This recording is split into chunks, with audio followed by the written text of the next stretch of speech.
여호와께서 각 선지자와 각 선견자를 통하여 이스라엘과 유다에게 지정하여 이르시기를 너희는 돌이켜 너희 악한 길에서 떠나 나의 명령과 율례를 지키되 내가 너희 조상들에게 명령하고 또 내 종 선지자들을 통하여 너희에게 전한 모든 율법대로 행하라 하셨으나 그들이 듣지 아니하고 그들의 목을 곧게 하기를 그들의 하나님 여호와를 믿지 아니하던 그들 조상들의 목같이 하여 여호와의 율례와 여호와께서 그들의 조상들과 더불어 세우신 언약과 경계하신 말씀을 버리고 허무한 것을 뒤따라 허망하며 또 여호와께서 명령하사 따르지 말라 하신 사방 이방 사람을 따라 그들의 하나님 여호와의 모든 명령을 버리고 자기들을 위하여 두 송아지 형상을 부어 만들고 또 아세라 목상을 만들고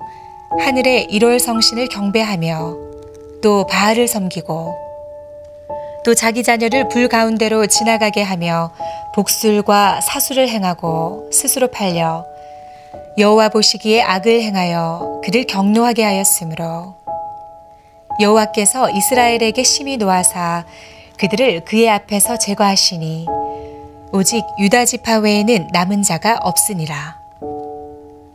유다도 그들의 하나님 여호와의 명령을 지키지 아니하고 이스라엘 사람들이 만든 관습을 행하였으므로 여호와께서 이스라엘의 온 족속을 버리사 괴롭게 하시며 노략군의 손에 넘기시고 마침내 그의 앞에서 쫓아내시니라. 이스라엘을 다윗의 집에서 찢어 나누심에 그들이 느밧의 아들 여로보암을 왕으로 삼았더니 여로보암이 이스라엘을 몰아 여호와를 떠나고 큰 죄를 범하게 하매 이스라엘 자손이 여로보암이 행한 모든 죄를 따라 행하여 거기서 떠나지 아니하므로 여호와께서 그의 종 모든 선지자를 통하여 하신 말씀대로 드디어 이스라엘을 그 앞에서 내쫓으신지라. 이스라엘이 고향에서 아수르에 사로잡혀 가서 오늘까지 이르렀더라. 구원의 감격으로 가슴 벅찬 오늘 하루 되시기를 소망합니다. 하나님께서는 북이스라엘이 돌아오기를 끝까지 기다리셨습니다. 오늘의 본문 13절 상반절 말씀에 보니까 하나님께서는 선지자와 선견자를 통해 회개의 메시지를 지속적으로 전하셨습니다.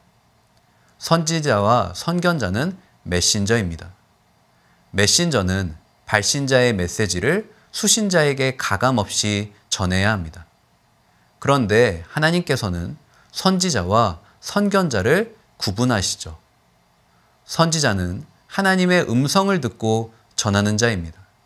선견자는 하나님이 보여주시는 이미지를 보고 전하는 자입니다. 하나님께서 북이스라엘 백성들에게 얼마나 간절히 회개의 메시지를 전하셨는지를 알 수 있는 대목입니다. 하나님께서는 눈과 귀를 닫고 있는 북이스라엘 백성들에게 회개의 메시지를 전하기 위해 시청각 자료까지 동원하신 것입니다. 하지만 북이스라엘은 하나님의 말씀을 전혀 듣지 않았습니다. 그 이유를 성경 기자는 오늘의 본문 14절 상반절 말씀에 보니까 그들의 목이 곧은 교만한 백성이었기 때문이라고 지적합니다. 교만하면 회개하지 못합니다. 회개 없는 회복은 불가능하죠. 인간에게는 누구나 교만의 DNA가 있습니다. 우리도 북이스라엘 백성들처럼 하나님께 눈과 귀를 닫기 원합니다. 우리도 내 인생의 바벨탑을 쌓아 올리기 원합니다. 높이 쌓아 올린 인생의 금자탑을 바라보고 이것은 절대 무너지지 않을 것이라고 자랑합니다.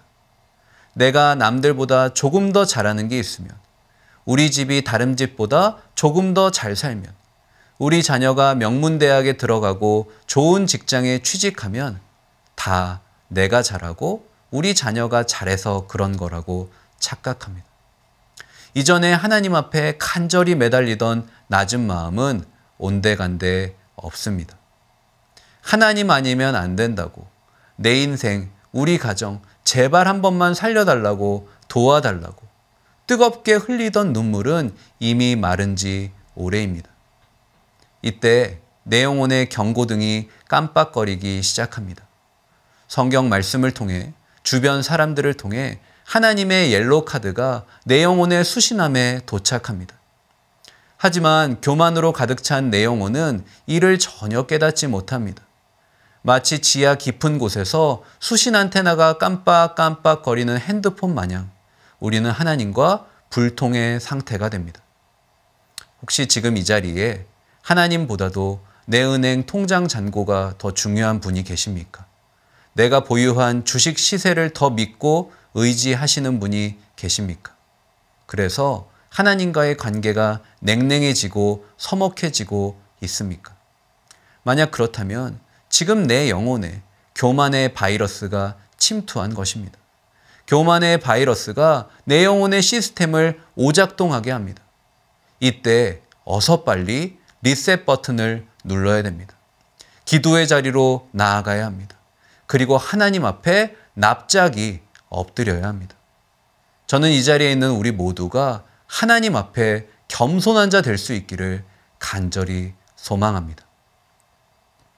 성경 기자는 오늘의 본문 말씀에서 북이스라엘 백성들을 향한 하나님의 사랑을 잘 보여줍니다. 하나님께서 얼마나 사랑하셨는지 자신의 말씀을 다양하게 선포하셨습니다.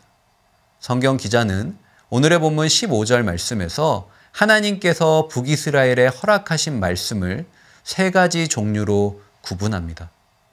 첫째로 여호와의 율례입니다. 율례란 율법이 정한 규례라는 의미입니다. 그리고 거기서 한 단계 더 나아가 하나님의 법도라는 의미인 동시에 사회적 규범이라는 의미까지 포함합니다.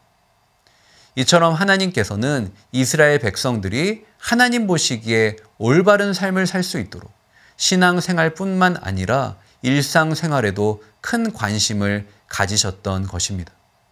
둘째로 여호와께서 북이스라엘의 조상들과 세우신 언약이죠. 하나님과 이스라엘의 언약 관계는 출애굽기 19장의 시내산 언약에서 출발합니다. 언약은 히브리어로 베리트입니다. 이 베리트는 자르다, 죽이다 라는 의미를 가집니다. 희생제물을 둘로 자르고 그 사이를 언약 당사자들이 지나감으로써 언약 파깃이 이 짐승처럼 죽게 될 것을 서로 확인한 데서 비롯되었습니다. 언약은 생명을 담보로 한 엄숙한 약속입니다. 하지만 그 엄숙한 약속을 이스라엘 백성들이 먼저 스스로 파기했던 것입니다. 마지막으로 경계하신 말씀입니다. 이 부분을 NIV 영어 성경은 경고라고 직역합니다. 하나님의 경고는 하나님의 사랑이죠. 하나님의 사전 예고는 하나님의 은혜입니다. 이처럼 하나님께서는 북이스라엘이 하나님께 돌이키도록 말씀하시고 또 말씀하셨습니다. 하지만 그들은 스스로 하나님의 말씀을 떠나 허무한 인생으로 전락합니다. 하나님의 말씀을 떠난 인생은 허무한 것이죠. 혹시 내가 잊고 있는 하나님의 말씀이 있습니까? 하나님께서 내게 주신 약속이 점차 희미해지고 있지 않습니까? 사랑하는 여러분, 반드시 기억하십시오. 설령 약속의 당사자인 내가 기억 못해도 우리 하나님은 그 약속 반드시 기억하실 줄로 믿습니다. 그리고 그 약속을 성취하시기 위해 오늘도 나를 위해 일하고 계신 줄로 믿습니다. 나의 모습과 나의 배우자의 모습, 자녀들의 모습, 그리고 우리 가정을 향한 하나님의 말씀을 반드시 기억하고 붙들 수 있길 소망합니다. 그러할 때 말씀은 나의 삶의 승리가 되어서 하나님의 영광을 드높이게 될 줄로 믿습니다.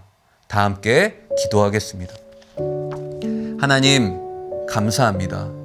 오늘 하루도 오늘 주신 말씀을 기억하며 말씀대로 사는 인생이 되게 하여 주시옵소서.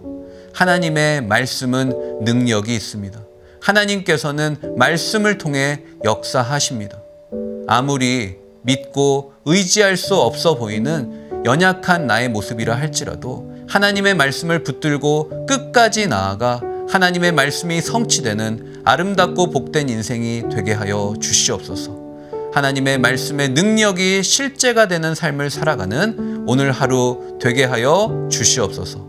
예수님의 이름으로 간절히 기도합니다. 아멘.